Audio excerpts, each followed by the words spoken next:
नमस्कार, आदाब, अस्सलाम वालेकुम। मैं हूं सैयद अखिल। आप देख रहे हैं मेरे साथ परभणी आज तक। तरह के इंसिडेंट हुए, किस तरह के वाक़यात हुए, किस तरह की घटना हुई है। चलते हैं आज की सबसे बड़ी और ख़ास खबरों की ओर कि किस तरह से परभणी ज़िले में वाक़यात हुए हैं। परभणी शहर महानगर पालिका की जानिब से परभणी शहर वासियों को जो पानी पिलाया जाता है, ये पानी तो पूरी तरह से साफ और शफाफ रहता है, लेकिन परभणी शहर के कादराबाद प्लॉट मस्जिद के करीब ही सलीम भाई किराना दुकान के सामने का जो एरिया है, यहाँ पर इस तरह से ये पाइपलाइन फूटी हुई नजर आ रही है और जिसकी वजह से हजारों लीटर पानी वेस्ट होता हुआ नजर आ रहा है। परभणी शहर महानगर पालिका ने इस ओर ध्यान देने की बहुत ज़रूरत है, ऐसा भी कादराबाद प्लॉट वासियों की जानिब से कहा जा रहा है। जिस तरह से ये पानी वेस्ट हो रहा है, परभणी वासियों को साफ और शफाफ जो पानी पिलाया जा रहा है, आप देख सकते हैं कि किस तरह से यहाँ से पानी फिल्टर पानी खराब हो रहा है, वेस्ट हो रहा है। और ये सलीम भाई किराना दुकान के करीब का मामला है। कादराबाद की बड़ी मस्जिद, यहाँ पर सलीम भाई किराना दुकान है, इनके किराना दुकान के एग्जैक्ट सामने ये पूरी तरह से पाइपलाइन फूटी हुई नजर आ रही है, जिसमें से हजारों लीटर पानी वेस्ट होता हुआ नजर आ रहा है। परभणी शहर महानगर पालिका की जानिब से इस ओर ध्यान देने की बहुत ज़रूरत है, ऐसा भी कादराबाद वासियों की जानिब से कहा जा रहा है। और जिस तरह से परभणी शहर के हर एरिया में पाइपलाइन फूटी हुई नजर आ रही है, इस फूटी हुई पाइपलाइन को पूरी तरह से बंद कर दिया जाए, ऐसा भी आवाम की जानिब से आह्वान किया जा रहा है। और जो पानी वेस्ट हो रहा है, इस पानी को वेस्ट होते हुए पानी को भी बचाने की ज़रूरत है। परभणी शहर महानगर पालिका के पानी पुरवठा विभाग ने इस ओर ध्यान देने की बहुत ज़रूरत है।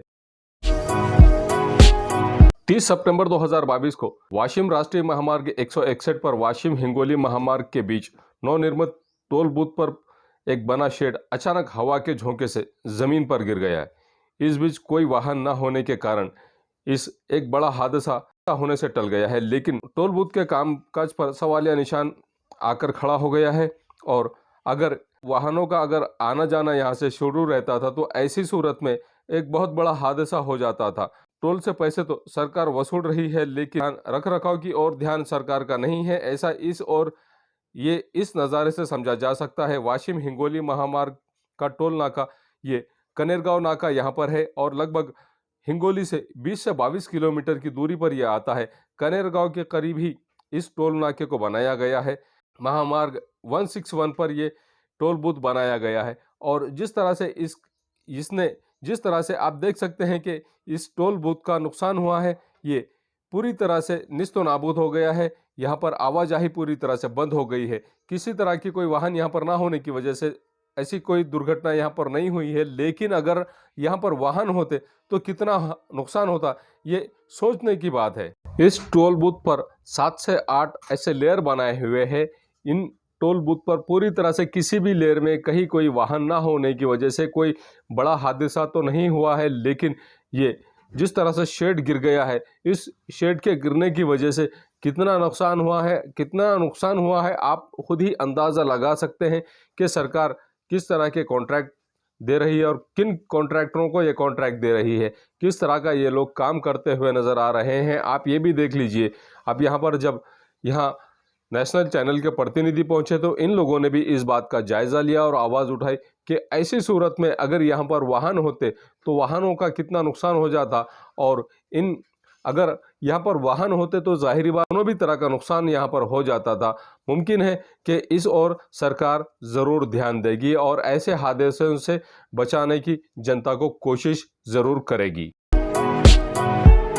बाल विवाह रोकने के लिए अब पुलिस दल ने उपाय योजना करने की बहुत ज़रूरी है, ऐसा श्रीमती रूपाली चाकनकर इन्होंने कहा है। ये परभणी के दौरे पर 1 अक्टूबर 2022 को आई थी और यहाँ पर आने के बाद में बाल विवाह विधवाओं के प्रश्नों पर और बंदिया ठहराव लेना बहुत ज़रूरी है, ऐसा भी पुलिस विभाग के माध्यम से जन जागृति करने की गई है। सूचना दी गई है कि राज्य महिला आयोग के महाराष्ट्र अध्यक्षा सौ रूपाली चाकनकर ये परभणी के दौरे पर 1 अक्टूबर 2022 को आई थी। जिले में बाल विवाह का प्रमाण बहुत ज़्यादा है, ऐसा भी इन्होंने कहा है। और बाल विवाह रोकने के लिए प्रभावीपने से यहाँ पर जन जागृति करना बहुत ज़रूरी है। बाल विवाह ये समाज की एक समस्या है और बहुत बड़ी समस्या है। बाल विवाह ये समाज में समस्या होने की वजह से यहाँ पर लड़कियों को पूरी तरह से विकसित नहीं किया जाता है, लड़कियों को विकसित नहीं होने दिया जाता है, उन पर अन्याय अत्याचार किया जाता है, मातृत्व की जवाबदारी उन पर कम उम्र में ही दी जाती है, ऐसा भी रूपाली चाकनकर इनकी जानिब से कहा गया है। इस वक्त पुलिस दल के पुलिस दल ने प्रभावी कोशिश करना बहुत जरूरी है और हर गांव पातड़ी पर सरपंच, ग्राम सेवक, पुलिस पाटिल, आशा वर्कर, आंगनवाड़ी इनके माध्यम से बाल विवाह को रोकने की कोशिश करना बहुत जरूरी है। 2 अक्टूबर 2022 को आयोजित किए गए एक ग्राम सभा में बाल विवाह रोकना, विधवा बंदियां ठहराव लेना और इन पर पूरी तरह से केयर करना बहुत ज़रूरी है, ऐसा भी कहा गया है। इस वक्त जन जागृति करने के लिए पुलिस दल ने ठहराव लेना और लोगों को भरोसे में लेना बहुत ज़रूरी है, ऐसा भी कहा गया है। इस वक्त जिला विधि सेवा प्राधिकरण की इमारत में समुपदेशन केंद्र शुरू किया गया है। इस जगह पर पीड़ित महिलाओं को समुपदेशन करना और भरोसे में लेकर इन महिलाओं को न्याय दिलाना, इसी के साथ में कौशल्य विकास विभाग की जानिब से माविम के सहकार्य से प्रशिक्षण सुविधा उपलब्ध करके देना ये भी ज़रूरी है, ऐसा भी। और इसी के साथ में रोजगार मुहैया करा के देना भी बहुत ज़रूरी है। आर्थिक दृष्टया इन महिलाओं को स्वावलंबन करना, इनकी मदद करना, इसी के साथ में बाल विवाह विभाग, आशा महिला स्वाधार गृह प्रस्ताव सादर करना और कौटुंबिक हिंसाचार, बलात्कार, बाल विवाह, PCPNDT महिलाओं से संबंधित रहने वाले पूरे प्रकरण को अब निर्भया पथक इनके देखरेख में रखना, ऐसा भी इस वक्त कहा गया है। रूपाली चाकणकर इन्होंने किस तरह की बात कही है, आइए जानते हैं। माध्यमातून तपास करत असताना समाधान झालं नाही निश्चितपणे आयोग त्याची दखल चिखलामध्ये महिला आयोगाच्या माध्यमातून अँटी ट्रॅफिकिंगच्या संदर्भात आम्ही काउन्सिलिंग करतो। त्याच्याबद्दल PCWCच्या माध्यमातून सुद्धा आम्ही यंत्रणा कामाला लावलेली आहे। या संदर्भातले अनेक तपास आहेत त्या करण्याच्या आम्ही सूचना दिलेल्या आहेत। पण माझी आपणास सुद्धा विनंती आहे, आपल्याकडे काही अशा केसेस आल्या तर तात्काळ आम्ही आमच्याशी संपर्क साधा। पोलीस यंत्रणा अतिशय चांगल्या पद्धतीचं काम करते, त्यांच्या माध्यमातून निश्चितपणे आपण या गोष्टी आटोक्यात कौटुंबिक घटनामध्ये सातत्यानं महिलांच्या आत्महत्या होत आहेत, त्यावर काही वेगळं उपाय यामध्ये कोविड कालावधीमध्ये या कौटुंबिक हिंसाचाराच्या घटनांमध्ये निश्चितपणाने वाढ झाली आहे। त्या पाठीमागची कारणे दुसरी काही असू शकतात, पण आता आपण कोविडमधून बाहेर पडलो आहे, तर पण कोविडसारखा आजार निघून गेला, पण या आजाराने अनेक समस्या पाठीमागे ठेवून त्यातली ही एक समस्या आहे। याच्यामध्ये आपण काउन्सिलिंग सेंटर असतं अतिशय चांगल्या पद्धतीने बळकट करतोय, भरोसा असेल च्या माध्यमातून अतिशय चांगल्या पद्धतीचं नियोजन करतोय।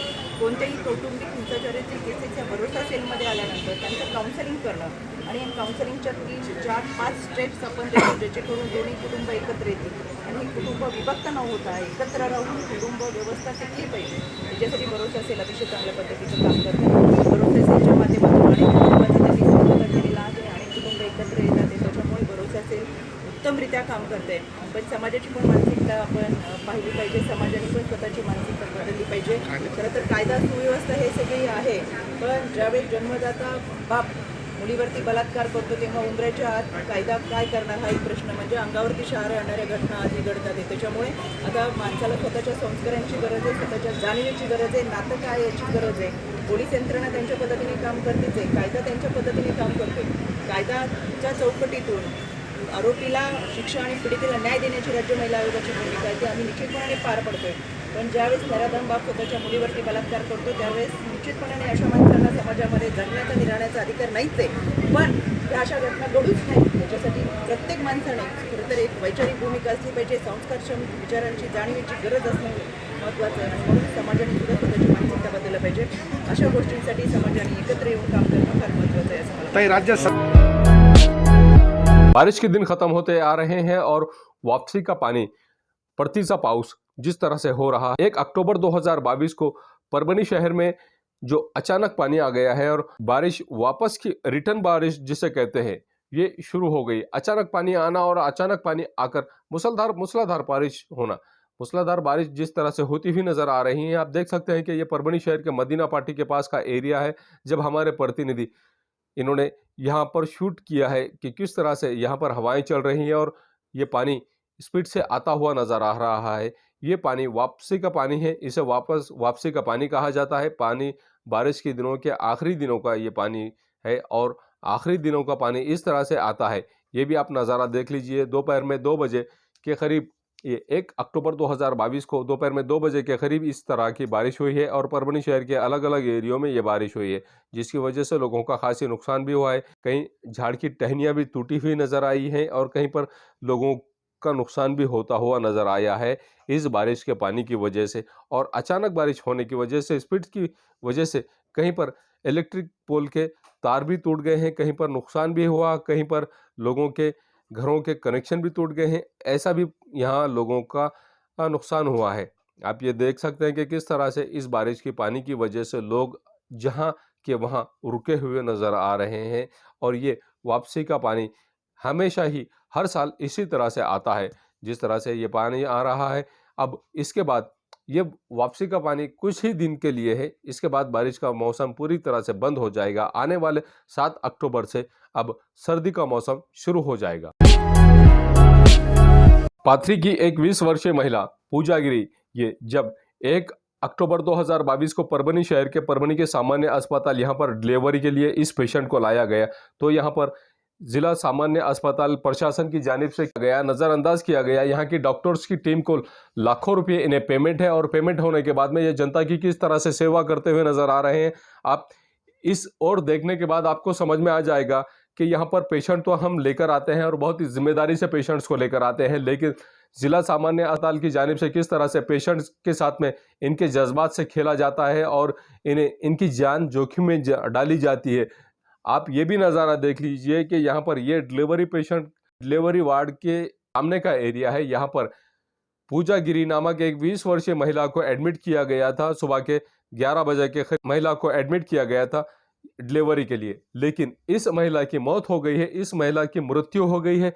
यहाँ का सामान्य अस्पताल का प्रशासन जिस तरह से गैर जिम्मेदाराना तरीके से काम करता है, उसी के चलते इस पेशेंट की डेथ हो गई है, और डेथ होने की वजह से जिला सामान्य अस्पताल के सामने गर्भवती महिला इस तरह का नुकसान हुआ है। इनकी सासू सावित्रीबाई गिरी, उसी के साथ में ननंद आशा विश्वनाथपुरी और इनका भाई पांडुरंग गिरी, इन लोगों ने जिस तरह की प्रतिक्रिया दी है, जिस तरह से यहाँ पर जिला सामान्य अस्पताल प्रशासन सिर्फ नाम के लिए है और लाखों रुपये इन डॉक्टर्स पर पूरी तरह से जनता की सेवा करने के लिए गवर्नमेंट ऑफ महाराष्ट्र खर्चा करता है। ऐसी सूरत में इन लोगों के प्राइवेट हॉस्पिटल्स पूरी तरह से गवर्नमेंट ऑफ महाराष्ट्र ने बंद कर देना चाहिए। जो लोग सामान्य अस्पताल में डॉक्टरी करते हैं, जो लोग सामान्य अस्पताल में सेवा देते हैं, ऐसे डॉक्टर्स की पूरी तरह से इनकी प्राइवेट प्रैक्टिस को बंद कर देना चाहिए। इन्होंने एक तो सामान्य जनता की सेवा करना चाहिए, या तो गवर्नमेंट ऑफ महाराष्ट्र से पेमेंट लेना चाहिए, या इन लोगों ने, इन डॉक्टर्स ने अपने प्राइवेट हॉस्पिटल में ही सेवा देनी चाहिए। जो प्राइवेट हॉस्पिटल का डॉक्टर अगर सामान्य अस्पताल में अपनी सेवा देता है, तो ऐसी सूरत में ऐसे डॉक्टर्स ने पूरी तरह से, पूरे ईमानदारी से सामान्य अस्पताल में ही सेवा देनी चाहिए। और जब ये पेमेंट ले रहे हैं तो किसी तरह का, किसी पेशेंट का नुकसान भी नहीं होना चाहिए। जिस तरह से आप ये देख सकते हैं कि एक गर्भवती महिला की मृत्यु हो गई है, इसका जवाबदार कौन? ये डॉक्टर्स, जिला सामान्य अस्पताल का प्रशासन, या खुद इसके परिवार? इसका परिवार, इस गर्भवती महिला का परिवार तो जिम्मेदार नहीं हो सकता है इस गर्भवती महिला के मृत्यु का। वो इसके लिए कि डॉक्टर्स की जिम्मेदारी होती है कि गर्भवती महिला का ट्रीटमेंट किए, या उस गर्भवती महिला का जल्द से जल्द उसकी डिलीवरी कर दे। लेकिन ये लोग मौके पर टाइम पर ना पहुंचने की वजह से इस गर्भवती महिला की, 20 वर्षीय पूजा नामक 20 वर्षीय पाथरी की रहने वाली गर्भवती महिला की जो मृत्यु हो गई है, इन बेजवाबदार डॉक्टरों की वजह से और बेजवाबदार जिला सामान्य अस्पताल का प्रशासन की वजह से, और इनके परिवार वालों का जो नुकसान हुआ है। शहर के सामान्य अस्पताल में ये भीड़ उमटी हुई नजर आ रही है। ये भीड़ सिर्फ इस लिए रोष व्यक्त करती हुई नजर आ रही है कि परभनी जिले का सामान्य अस्पताल का प्रशासन बेजवाबदार हो गया है। ये लाखों रुपए पेमेंट लेने के बावजूद भी किसी तरह की कोई यहाँ पर सहूलत पेशेंट्स को अवेलेबल नहीं की जा रही है। और जिस तरह से ये लोग यहाँ का पेमेंट तो लेते हैं, लेकिन ये अपनी जागीर समझते हैं कि पेमेंट गवर्नमेंट का इन्हें मिल जाए, और पूरी तरह से बेजवाबदारपने से यहाँ पर पेशेंट्स को देखने के लिए नज़रअंदाज करते हुए नजर आते हैं। ऐसे डॉक्टर्स पर गुने दाखिल किए जाने चाहिए, ऐसे डॉक्टर्स पर कार्रवाई की जानी चाहिए। और इन्होंने मेडिकल फील्ड को जिस तरह से नुकसान देने वाली फील्ड बता दिया है, जिस तरह से ये मेडिकल फील्ड का नाजायज़ फ़ायदा ये डॉक्टर्स यहाँ के उठा रहे हैं, इन डॉक्टर्स पर गुने दाखिल करके इन पर कार्रवाई करना बहुत ज़रूरी है। और ऐसी जनता की जानिब से भी मांग की जा रही है। आइए जानते हैं किस तरह की प्रतिक्रिया इन लोगों ने, इनके जिम्मेदार लोगों ने दी है। पूजा, जो मृत महिला है, पूजा पूजा गिरी जो 20 वर्षीय मृत महिला है, इनके परिवार वालों ने किस तरह की प्रतिक्रिया दी है, आइए जानते हैं और क्या मांग इन्होंने की है, खुद इन्हीं की जबानी। भारत गणेशगिरी राहणार बाकरगाव बुद्रुक तालुका पाथरी जिल्हा परभणी सध्या राहिला आणि पाथरी आदर्शनगरला सकाळी आम्ही 10:30च्या टायमाला इथं आलतो तिथं ॲडमिट करून घेतलं त्यानं ॲडमिट केलं त्यानं बीपीची गोळी एक हे केली खायच्या आधी त्यानं विचारलं नाही काही नाही बीपीची गोळी गेली तर मग ते म्हणले 20 मिनिटानं तुम्हाला सांगतो म्हणले तरी मॅडमला मी म्हणलो तुम्ही 20 मिनिटानं काळजी घेतली नाही काळजी तर घेतलीच नाही पण ते म्हणलं मला 20 मिनिटात तुम्हाला सांगतो मी तरी द्यायला मला 20 मिनिटात तुम्ही सांगा नाही मी पेशंट हलतो येतो असं हे झालं तर त्याने पुन्हा लक्ष काही दिलं नाही काही गेली नाही एकदम गलतान कारभार आहे कोणाला नाही सुविधामध्ये काही सुविधा नाही काही नाही व्यवस्था नाही काही नाही कुठलीच सुविधा नाही अधिकारी म्हणून असे काही वाटतच नाहीत मला मला बोलण्याची शैली नाही यांच्या अंगामध्ये याची तात्काळ दखल आरोग्यमंत्र्यांनी घ्यावी ही माझी एक नम्र विनंती आहे पडायला आली माझी आई होती तिथं पेशंट पाशी आणि मग नंतर मग आई करू लागली पेशंटला मी लगेच मॅडमला गेले मॅडम जागेवरच नव्हत्या मी 2-4 मॅडमला म्हणलं मॅडम कुठे तिथल्या मॅडम कुठे ती दुसरी मॅडम म्हणली मी तुम्हाला सांगितलं ना मी सिरियस इकडे डिलिव्हरीचे पेशंट करायले नंतर मग खूप जीव बाहेर पडला बाकी सगळ्या मॅडम आल्या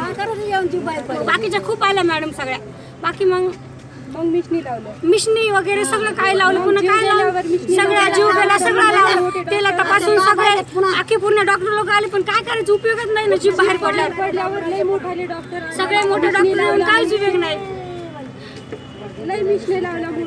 मोठ्या मिशनी लावल्या बोलायला पण सहनशक्ती नाही सकाळपासून जेवण पूजा भारतगिरी 25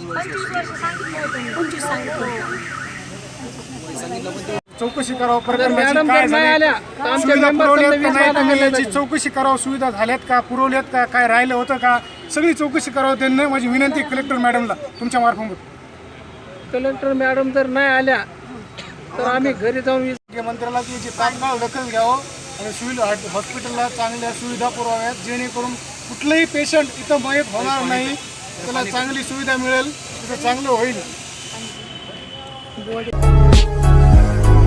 1 अक्टूबर 2022 को परभनी के जिलाधिकारी श्रीमती आंचल गोयल ये परभनी के सामान्य अस्पताल में आकर यहां का सेमी आईसीयू वार्ड का बांधकाम जो पिछले कई दिनों से बंद पड़ा हुआ है इस और ध्यान देने की ज़रूरत कही गई है और इन्होंने 1 अक्टूबर 2022 को आड़ावा बैठक ली और आड़ावा बैठक लेने के बाद में यहाँ पर इस एरिया का जायजा लिया। इस वक्त परभनी के सामान्य अस्पताल के शल्य चिकित्सक डॉक्टर सुहास जगताप ये भी इस वक्त मौजूद थे और इन्हीं के साथ में कर्मचारी भी यहाँ पर मौजूद थे। निवारा बांधकाम संगठन के अध्यक्ष पद पर शेख उस्मान इनकी निमण की गई है। परभनी यहाँ के बांधकाम कामगार विविध योजनाओं की जानिब से देय लाभ मंजूरी के लिए कायदे से इन्होंने जिस तरह से लड़ा लिया है, जिस तरह से इन्होंने उन लोगों को इंसाफ दिला कर दिया है जो लोग हमेशा बांधकाम कामगार लोग रहते हैं, इनके लिए अग्रसर काम करने के लिए शेख उस्मान इन्होंने जिस तरह से मेहनत की है उसी के चलते मुंबई यहाँ पर एक कार्यक्रम के मौके पर निवारा बांधकाम संगठन के महाराष्ट्र अध्यक्ष कॉमरेड शंकर पुजारी इन्होंने शेख उस्मान इनकी नियुक्ति की है और नियुक्ति पत्र देकर इन्हें बांधकाम संगठन के निवारा बांधकाम संगठन के जिला अध्यक्ष पद पर इनकी नियुक्ति की है। शेख उस्मान इनकी जैसे ही निवारा बांधकाम कामगार संगठन के जिला अध्यक्ष पद पर निवड़ की गई है। इस वक्त इन्हें शुभेच्छा देते हुए महबूब खान पठान, सैयद रफीक पेड़गांवकर, मुजीब पठान, शेख चांद, अवैस खान पठान, शेख गनी, शेख शमशुद्दीन, शेख यामीन, नसीर पठान, शेख बाबू, शेख इमरान स्वागत इन सब ने मिलकर शेख उस्मान इनका स्वागत किया। ये न्यूज़ कवर की हमारे परभनी आज तक के कार्यकारी संपादक बाबरुद्दीन सिद्दीकी, 24/7 माझा महाराष्ट्र न्यूज़ चैनल के कार्यकारी संपादक सत्तार खान पठान, परभनी टुडे के कार्यकारी संपादक रियाज कुरैशी, परभनी टुडे के जिला प्रतिनिधि सैयद मुबीन, इन्होंने मिलकर मैं हूं सैयद अखिल। आप देखते रहिए मेरे साथ परभनी आज तक। आप हमारे चैनल को सब्सक्राइब करें, सब्सक्राइब करने के बाद बेल आइकन का बटन जरूर दबाएं। उसी के साथ आप हमारे चैनल को लाइक करें, शेयर करें और कमेंट करना ना भूलें। आप हमें Facebook, Twitter, Instagram, Telegram, WhatsApp और यूट्यूब पर भी फॉलो कर सकते हैं। मुझे दीजिए इजाजत। जय हिंद। मिर्जा मेस परभणी। अगर आप परभणी शहर में रहते हैं और घर के खाने का लुत्फ लेना है तो संपर्क जरूर करें मिर्जा मेस परभनी। घर पहुंच सेवा खाने के टिफिन के लिए जरूर संपर्क करें। मोबाइल क्रमांक 8830266947। एसके ट्रेडर्स की ओर से तमाम नागरिकों को ईद उल फित्र की हार्दिक शुभकामनाएं। शुभेच्छुक SK traders Dargah road Parbhani. हमारे पास Maharaja bed, sofa, dressing table, wardrobe, dining table, cooler, washing machine, fridge, tea table, चौकी सभी प्रकार के फर्नीचर कंपनी के दाम में ग्राहक की खुशी, यही हमारा नफा। एक बार जरूर संपर्क करें। Address SK traders Dargah road Parbhani. Mobile number 9881 Sameer tent house, Kudrati corner, Kadrabad plot, Parbhani. हमारे पास तरह के प्रोग्राम के लिए सामान किराए पर मिलेगा। शादी, एंगेजमेंट, चिल्ला जैसे सभी प्रोग्राम के लिए संपर्क करें। सैयद मुज्जमिल। मोबाइल क्रमांक 9766683126। SBS इंग्लिश स्पीकिंग क्लासेस, मासूम कॉलोनी, दरगाह रोड परभनी। अगर आप घर बैठे इंग्लिश में बात करना सीखना है तो आज ही कांटेक्ट करें SBS English speaking classes. Mobile number 9823797828। Quality की तलाश यहाँ खत्म। King of belts, Shaniwar Bazar के पास, Nanalpet corner, Parbhani. Ladies purse, school bag, original leather belt, कमर belt, wallet, body spray, perfume और भी बहुत कुछ। एक बार जरूर आए। किंग ऑफ बेल्ट, शनिवार बाजार, नानलपेट कॉर्नर, परभनी। महबूब पार्क फंक्शन हॉल, मनसब नगर, जाम पारवा गेट, दरगाह रोड, परभनी। शादी हो या एंगेजमेंट, चिल्ला हो या जुमागी, मीटिंग हो या फिर कुछ और, परभनी में तो भैया सिर्फ एक ही नाम, महबूब पार्क फंक्शन हॉल, मनसब नगर, जाम पारवा गेट, दरगाह रोड, परभनी। बुकिंग शुरू है। Mobile number 9960569383, 8421903333। इसके साथ ही 9822829035। हाजी महबूब अंसारी। याद रहे, आप हर तरह के प्रोग्राम हमारे फंक्शन हॉल में मनाएं। आज ही अपने प्रोग्राम की बुकिंग करें।